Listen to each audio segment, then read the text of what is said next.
for re-election. Judges do not represent constituencies.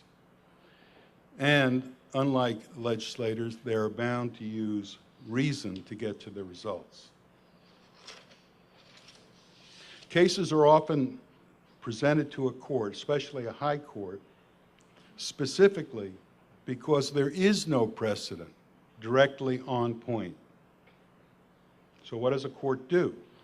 The court, its judges, has to look to general principles and decide from often conflicting principles which should apply to this case.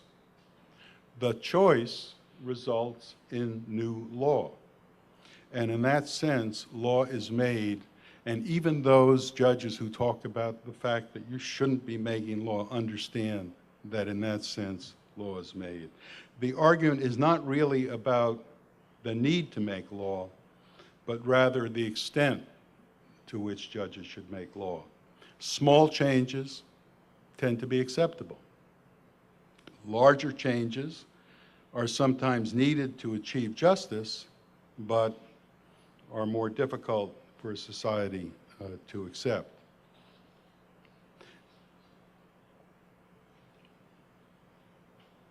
To many, this argument over activism and its opposite, judicial restraint, concerns the question of who should control change in our society. Some say that change should be left to the legislatures at the state and federal level. But that claim, I think, is based on a false concept, namely that the law is clear enough, particularly in the federal Constitution, so that change need not come from the judiciary. The problem is that many of the great issues that we face are not so readily answered. And when those issues come before a court, particularly the Supreme Court, it must provide an answer as best it can by applying an interpretive process to language that gives only general direction and not discrete answers. To those who disagree, the resulting opinion may seem activist, but it doesn't make it so in an invidious sense. There's a tendency to put Supreme Court justices in two camps, liberal and conservative, although the justices rarely fit uniformly in one camp or another. In any case, those forms of activism which are not uniformly rejected can be found in the opinions of both camps, and that will no doubt always be the case. And partly that is so because, as Justice Oliver Wendell Holmes famously observed, the life of the law has not been logic, it has been experience. This brings me to Citizens United versus the Federal Election Commission. This is not, I think, an example of justices simply trying to put their own values or views into the Constitution. However, the case was certainly activist in these regards. As you probably noticed by now, activism can come from both what some people consider the left and what some people consider the right.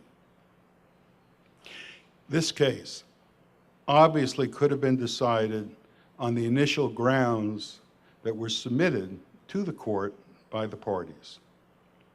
It involved questions of statutory construction. That's the issue that the parties presented to the court. The Citizens United were simply saying that the statute should not be applied to them. Not necessarily because of the Constitution, but because of a proper reading of the statute. Second, it was the court itself that raised the constitutional question. This case came about after it was argued fully on the statutory grounds, and then the court itself, or at least 4 members of the court, decided no, they wanted to reach the broader constitutional issue. Very unusual. Not necessarily wrong, by the way, but unusual. Thirdly, the majority's opinion, its treatment of some of the prior cases might not be entirely fair, although I think the same could be said about the dissent as well. Fourth, activists, the court overruled its prior precedent. 2 cases, one of them relatively recent, were overruled by this decision. Fifth, in overruling its precedent, the court rejected the congressional determination respecting corporate involvement in elections. In other words, they did not defer to the elected bodies. Maybe right, maybe wrong, for you to decide. The resulting judgment enhanced the power of corporations to influence elections, which many seem to have viewed as conservatism run amok. Frankly, although I disagree with the judgment of the court, I'm not inclined to agree with those who find it quite so dangerous or offensive, and I want to explain that. Before this decision and after it, corporations could form political action committees to spend money, any amount of money, for or against candidates. They're called PACs. Now, they don't have quite the same amount of money as a wealthy corporation has. They're limited to raising money from shareholders and employees. But I dare say, if the shareholders and employees of large corporations wanted to, they can certainly contribute very substantial amounts of money, and in fact have been doing so increasingly. So PACs can make direct contributions to candidates. Those are political action committees formed by the corporations. The statute that we're dealing with only disallowed some corporate spending from corporations from their own coffers, their own treasuries. The statute didn't exclude this entirely. It permits unlimited spending by corporations from their treasuries until 30 days before a primary election, this is at the federal level, or 60 days before the general election.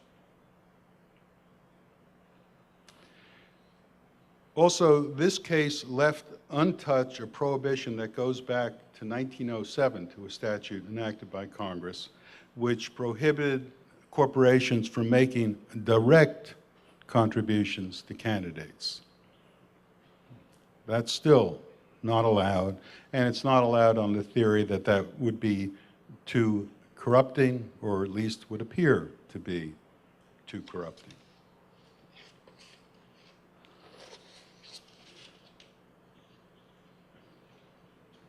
So one could criticize this opinion for being too activist, but let's put the issue of activism to one side and ask the question, was the case wrongly decided or not? This is interesting. Justice Kennedy, who wrote the majority opinion, noted that Chief Justice Warren, former Chief Justice Warren, Justices Douglas and Black, all considered strong liberal justices, had actually expressed in dissent their view that the First Amendment protected corporations and entitled them to speak out freely in elections. Linda Greenhouse, who writes for the New York Times in analyzing the opinions of the Supreme Court, described the statute that the court struck in this way: a ham-handed measure that accomplishes too little at too great a cost to the First Amendment. Also consider this: both sides in this case, the majority and the dissent, accepted that a case called Bellotti was correctly decided. Bellotti held that a corporation could not be prevented in any way from using its own treasury to support or defeat a referendum. That the constitutional right to freedom of speech guarantees